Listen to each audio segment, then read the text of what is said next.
It's good to start from this perspective, I think. And look, this is going to be a monster episode, so much to cover. But for people like you and me, Ian, we're HubSpot partners, and for other HubSpot partners and people that are listeners to this show, you probably know a lot about inbound. And it's the annual event. It's a highlight of the year. But for most HubSpot customers, and the ones we work with, we were chatting with them after, or well, actually during the week inbound was on and afterwards, and we're like, asking them their thoughts on that, like they didn't even know it was on.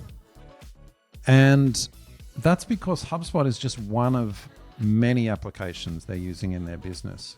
And it can be easy to kind of fall into this trap of thinking, HubSpot's the center of the world, because it is for us.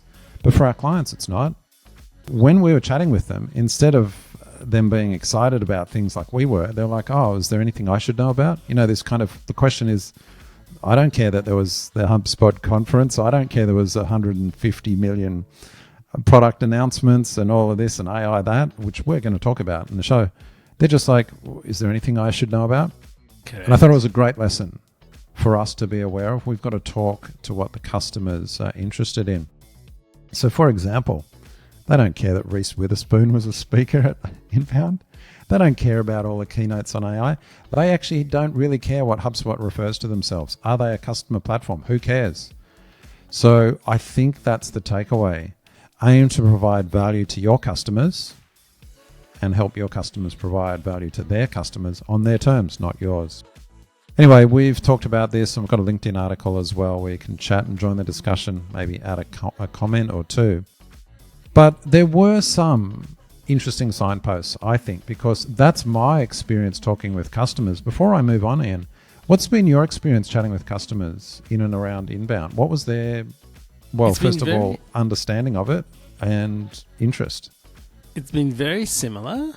I would say people have not, they didn't realize it was on. That was one. Or they went, it's not in Australia, so it's like extra effort for me to get there.